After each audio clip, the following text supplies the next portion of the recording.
Good morning six class. आज हम आपका सिविक्स का 5th चैप्टर पढ़ेंगे। इसका नेम है local self government in urban areas and district administration. ठीक है बच्चों, यानी कि इसमें हम लोकल गवर्नमेंट के बारे में पढ़ेंगे जो हमारे अर्बन एरिया हैं उनमें, और हमारे डिस्ट्रिक्ट एडमिनिस्ट्रेशन है यानी कि जिला प्रशासन है उसके बारे में पढ़ेंगे। तो बच्चों जो आपका सबसे पहले है इसमें आएगा आपका म्यूनसिपल कमेटीज़ और म्यूनसिपल कॉरपोरेशन के क्या होते हैं। म्यूनसिपल कमेटी और म्यूनसिपल कॉरपोरेशन क्या है। और आपका बच्चों ब्रीफ क्वेश्चन का फर्स्ट क्वेश्चन भी है कि इन दोनों में क्या डिफरेंस है और क्या होते हैं। तो बच्चों the local self government bodies of urban areas, जो आपके अर्बन एरिया हैं यानी कि जो टाउन हैं, जो कस्बे हैं, वहाँ की जो लोकल सेल्फ गवर्नमेंट होती है ना, इनकी वहाँ की जो लोकल गवर्नमेंट बॉडीज़ हैं वो आपकी म्यूनसिपल कमेटी और म्यूनसिपल कॉरपोरेशन कहलाती है। अब इन दोनों में क्या डिफरेंस है। मुझे जो आपकी स्मॉल सिटीज़ होती हैं वहाँ पे तो होती है म्यूनसिपल कमेटीज़, और जो आपके बड़े शहर होते हैं, बिग सिटीज़ होती हैं, वहाँ पे होती है आपकी म्यूनसिपल कॉरपोरेशन।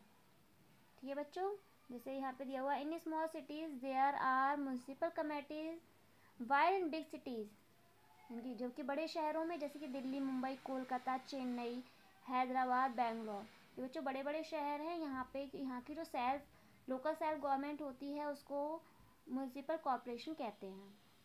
ठीक है बच्चों, ये आपका ब्रीफ का फर्स्ट आंसर भी है। तो इनमें आपको डिफ्रेंशिएट करना है दोनों के बीच। तो आप यहाँ से यहाँ तक फर्स्ट आंसर है। फिर आपका सेकंड इसके बाद आता है, सेकंड क्वेश्चन है who are the councillor, how are they elected. Councillor कौन होते हैं और वो कैसे इलेक्ट किए जाते हैं, कैसे मतलब बनाए जाते हैं। तो बच्चों यहाँ पे फिर इसके बाद ये next composition of the municipal committees और म्यूनसिपल कॉरपोरेशन की म्यूनसिपल कमेटी और म्यूनसिपल कमीशन कैसे बनाए जाते हैं। ठीक है बच्चों, तो आप पढ़ेंगे the city is divided into various wards. बच्चों जो सिटी होती है, जो कोई भी शहर है, उसको बहुत सारे वार्ड में डिवाइड किया जाता है। बच्चों आपने सुना होगा जो हमारे लोकल जो इलेक्शन होते हैं उसके वार्ड के, ये इस वार्ड का मेंबर है, ये इस वार्ड से खड़ा हुआ है, ऐसा आपने सुना होगा। तो जो आपकी सिटी होती है वो बहुत सारे वार्ड्स में डिवाइड की जाती है। The people of each ward who are 18 years और above elected a member from their ward, यानी कोई व्यक्ति जो 18 प्लस है वो जो है वार्ड का मेंबर बन सकता है। The members elected from different wards are called councillors. बच्चों ये हमारा क्वेश्चन था कि काउंसलर कौन होते हैं। तो काउंसलर्स कौन होते हैं, जो वार्ड में से मेंबर इलेक्ट किए जाते हैं अलग अलग वार्ड से, वो ही आपके काउंसलर्स होते हैं। ठीक है बच्चों, तो आपका जो शॉर्ट का आंसर है वो यहाँ तक ही है, यहाँ से सिटी से स्टार्ट हुआ काउंसलर तक ही है। लेकिन इसमें हम आगे भी पढ़ेंगे to be the member of municipality, इनकी म्यूनसिपैलिटी का मेंबर होने के लिए person should not be less than 21 years age, यानी कि म्यूनसिपैलिटी का मेंबर बनने के लिए कम से कम 21 साल उम्र होनी चाहिए व्यक्ति की।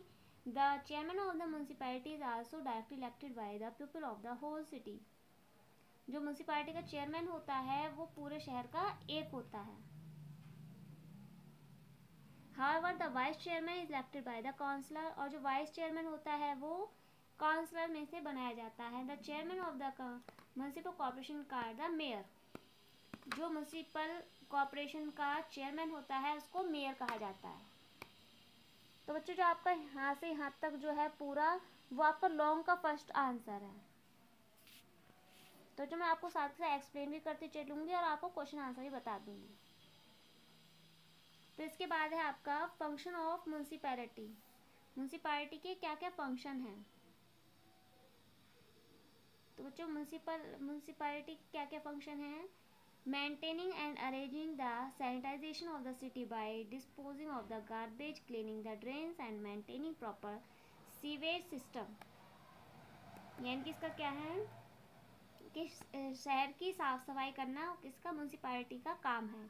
जैसे कूड़ा इकट्ठा करना है ना, उसको डिकम्पोज करना, यानी कि उसको नष्ट करना, कहीं पे पानी इकट्ठा ना हो, ये सब काम किसके हैं? म्यूनसिपालिटी के हैं, कि मतलब शहर में सफाई रहे, सैनिटाइजेशन होता रहे। फिर नेक्स्ट है to provide civic amenities to the city dwellers such as drinking water, electricity, parks, libraries and recreation centers etc. यानी कि सिटी में क्या है, जैसे ड्रिंकिंग वाटर की सुविधा, इलेक्ट्रिसिटी की सुविधा, पार्क होने चाहिए, लाइब्रेरी, रिक्रिएशन सेंटर, इन सब की सुविधा भी किसका काम है? देना, नागरिकों को देना किसका काम है? म्यूनसिपालिटी का काम है। फिर बच्चों इसके बाद नेक्स्ट पेज पे आएंगे opening school for the education of children, इनके बच्चों के लिए, बच्चों की शिक्षा के लिए स्कूल खोलने, रोड बनवाने, स्ट्रीट बनवाने, ब्रिज बनवाने, फ्लाईओवर बनवाने। जो आपने सब पंचायती राज में पढ़ा था ना, वही म्यूनसिपालिटी के काम है, कि यहाँ पे प्रधान के ये सब काम होते हैं, सरपंच के काम होते हैं, यहाँ पे किसके? म्यूनसिपालिटी के काम है ये सब, रोड ब्रिज बनवाना, स्कूल खुलवाना। और क्या है next? Maintaining graveyards and cremation ground, keeping records of birth and death, protecting people from contagious disease by inoculation and vaccination। यानी कि बच्चों जो शहर में जो भी बर्थ और डेथ होंगी उनका रिकॉर्ड रखना, और जो शहर के जो लोग हैं उनको, उन्हें बीमारी ना फैले, और क्या हो, वहाँ पे हॉस्पिटल वगैरह की सुविधा हो, ये सब किसका काम? म्यूनसिपालिटी का काम है। ठीक है बच्चों, होप आपको समझ में आ रहा होगा। ये आपका लॉन्ग क्वेश्चन है, लॉन्ग क्वेश्चन 2 का आंसर है ये वाला आपका। कौन सा? यहाँ से स्टार्ट हो रहा है, नीचे से, यहाँ से function of the municipal committees,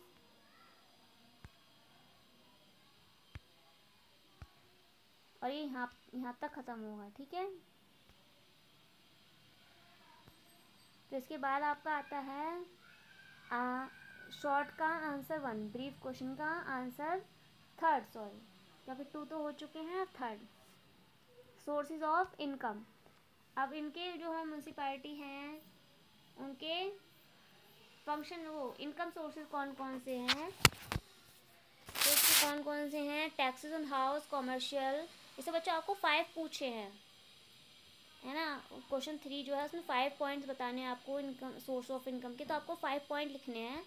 taxes, houses, commercial establishment and other properties, यानी कि जो भी आपकी प्रॉपर्टी है, घर है, या आपका जहाँ बिजनेस है, वहाँ से टैक्स इकट्ठा करना, व्हीकल से टैक्स लेना, वाटर और सीवर का टैक्स लेना, टैक्सेस और entertainment, rent from the municipal properties, ये सब क्या है? इनके सोर्सेज ऑफ इनकम है।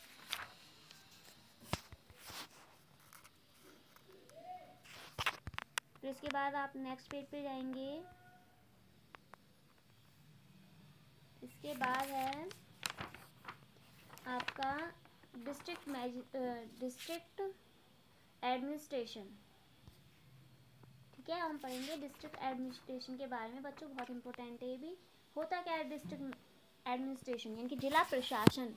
बच्चों आपको जिले पता है ना, जैसे क्या है, हमारा स्टेट है यूपी, और यूपी को ही क्या बहुत सारे जिलों में डिवाइड किया गया है, बहुत सारे डिस्ट्रिक्ट बनाए गए हैं, जो कई शहरों को मिला के एक होता है।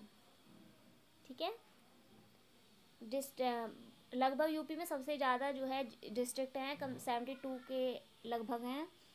तो डिस्ट्रिक्ट एडमिनिस्ट्रेशन होता क्या है? इनकी जिला प्रशासन इसको हिंदी में कहते हैं। तो बच्चों जैसे आपने सुना है कि हमारा डिस्ट्रिक्ट कौन सा है, दादरी कौन से डिस्ट्रिक्ट में आता है, तो बच्चों जीबी नगर में आता है, गौतम बुद्ध नगर में, है ना। तो बहुत सारा एरिया जो है एक ही डिस्ट्रिक्ट के अंदर आता है। तो ये डिस्ट्रिक्ट एडमिनिस्ट्रेशन क्या होता है? उस डिस्ट्रिक्ट में होने वाले कामों की निगरानी करता है, उनको क्या करता है, उनको मेंटेन करता है। अब बच्चों इसका जो सबसे बड़ा जो अधिकारी होता है वो कौन होता है? डिस्ट्रिक्ट कलेक्टर, है ना। जो डिस्ट्रिक्ट एडमिनिस्ट्रेशन होता है वहाँ का जो सबसे बड़ा ऑफिसर कौन होता है? डिस्ट्रिक्ट कलेक्टर, जिसको और इसको हम डीएम भी कहते हैं, डिस्ट्रिक्ट मजिस्ट्रेट। इसमें इसके साथ जो है बहुत सारे ऑफिसर भी काम करते हैं डीएम के साथ। उनके बारे में ही हम पढ़ेंगे। इनके डिस्ट्रिक्ट मजिस्ट्रेट के काम कौन कौन से होते हैं, देखिए नीचे। ये आपका बच्चों लॉन्ग का थर्ड आंसर है। यहाँ से यहाँ तक मैं आपको बता देती हूँ क्या क्या काम है।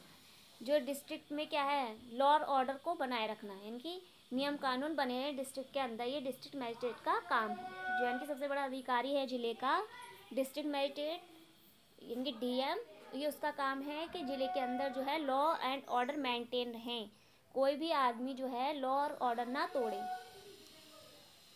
और ये इस काम में किसकी मदद लेता है, पुलिस की मदद लेता है। सेकंड है making land assessment settlement, making land settlement and collecting the land revenue. बच्चों डीएम का ही काम होता है जो है लैंड रिवेन्यू, यानी कि जो टैक्स प्राप्त होता है उसको इकट्ठा करना और उसमें सेटलमेंट करना, लैंड सेटलमेंट करना। फिर थर्ड है supervising the administration of the district jail, जो डिस्ट्रिक्ट जेल जो होती हैं उनको भी सुपरवाइजिंग करता है। फिर है providing civic amenities and services, ये सिविक सर्विसेज भी प्रोवाइड कराता है। Constructing district road and maintaining them, कि ज़िले के जो रोड को उनको बनवाना, मेंटेन करना, ये भी डीएम का वर्क है। Formulating plans for the general development of the district, के जो है डिस्ट्रिक्ट के जो है डेवलपमेंट के लिए प्लान बनाना, वो भी डीएम करता है। Supervising and evaluating the working of the Panchayati Raj and local bodies. अभी आपने पढ़ा कि पंचायती राज, जो गाँव में जो पंचायती राज है और जो छोटे शहर हैं, बड़े शहर हैं, वहाँ की जो लोकल बॉडीज़ हैं, जो गवर्नमेंट है, म्यूनसिपल कॉर्पोरेशन और म्यूनसिपल कमेटी, उनके कामों को भी सुपरवाइज करना कि वो सही से काम कर रहे हैं, नहीं कर रहे हैं, क्या कमी है, उनको काम देना, उनको काम को सुपरवाइज करना, ये सब भी काम किसका है, डीएम का है। तो बच्चों होप आपको समझ में आ रहा होगा कि डीएम के क्या क्या वर्क है। फिर इसके बाद है ब्रीफ क्वेश्चन का, ये तो बच्चों आपका लॉन्ग क्वेश्चन था यहाँ से लेकर यहाँ तक। फिर इसके बाद आपका एक शॉर्ट ब्रीफ, लॉन्ग में 3 ही क्वेश्चन हैं, फिर है आपका शॉर्ट में आंसर 4 है ना, तो उसको वो आपका यहाँ से लेके यहाँ तक है। आपको 5 ऑफिसर्स के नेम बताने हैं। इसमें पूछा है आपके क्वेश्चन में name 5 important officer of the district beside the district magistrate, कि डिस्ट्रिक्ट मजिस्ट्रेट के 5 ऑफिसर्स के नेम बताने हैं। तो बच्चों आपको इसमें 5 नेम ही लिखने हैं। कौन कौन से, ये मैंने टिक लगाए हुए हैं, दिखाई दे रहे हैं आपको। कौन कौन से ऑफिसर होते हैं डीएम के, district planning officer, district inspector of school, district medical officer, superintendent of police, superintendent police, ठीक है, और डिस्ट्रिक्ट जज। तो ये सब आपको 5 नाम लिखने हैं। ये किसके अंडर काम करते हैं, डीएम के अंडर काम करते हैं। प्लानिंग ऑफिसर, मेडिकल ऑफिसर, जज, इंस्पेक्टर ऑफ स्कूल और पुलिस, ठीक है बच्चों। तो ये वर्क आपको करना है, लॉन्ग और शॉर्ट क्वेश्चन आपको कॉपी में करने हैं और बुक वर्क आपको खुद फाइंड करना है, ठीक है। और आप मुझे बताएंगे वीडियो को लाइक करके कि किस किस बच्चे ने देखी है, कमेंट करेंगे, बताएंगे मुझे किस किस ने वीडियो देखी है, किसको समझ में आई है, नहीं आई, जो भी प्रॉब्लम है बताएंगे। और अपना काम कंप्लीट करके मुझे साथ के साथ सेंड करते रहें, क्योंकि बच्चों फिर आपके टेस्ट होंगे और मैं चैप्टर में समझा रही हूँ उसमें से कहीं से भी कुछ भी आ सकता है टेस्ट के अंदर, ज़रूरी नहीं है कि वही क्वेश्चन आए, ठीक है बच्चों। Thank you.